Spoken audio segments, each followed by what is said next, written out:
spent in a miserable way.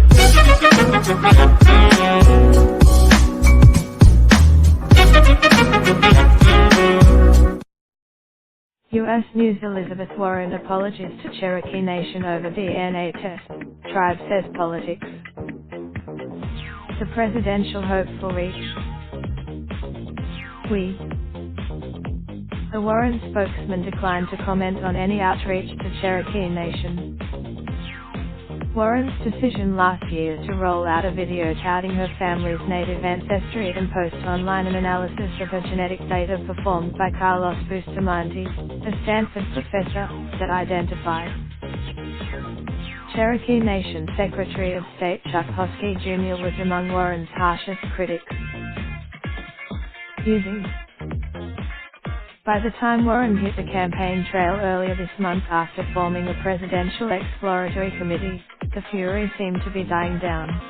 Voters upset, asked about the DNA test during a question and answer session at a rally in Sioux City, Iowa, on January the 5th, Warren explained her reasoning and declared,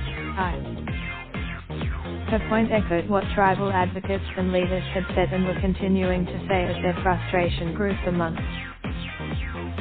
Rebecca Gluck, a writer, activist and citizen of Cherokee Nation, told CNN in an interview last week that, even though she mostly agreed with Warren's politics, she would never consider supporting her without a robust admission.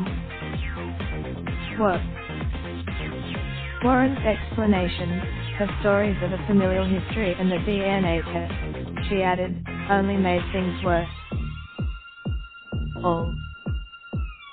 Hagel told CNN on Friday that she was pleased that Warren first approached the tribe privately, but still believed a more public statement was necessary.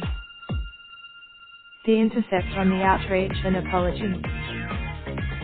Warren first faced political scrutiny over her purported Native American heritage during her 2012 Senate race. Trump put the at the event in Iowa, Warren told a sympathetic audience,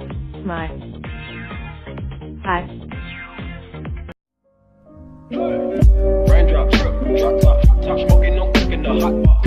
Fucking on your bitch, yeah, that. Looking up, open the park,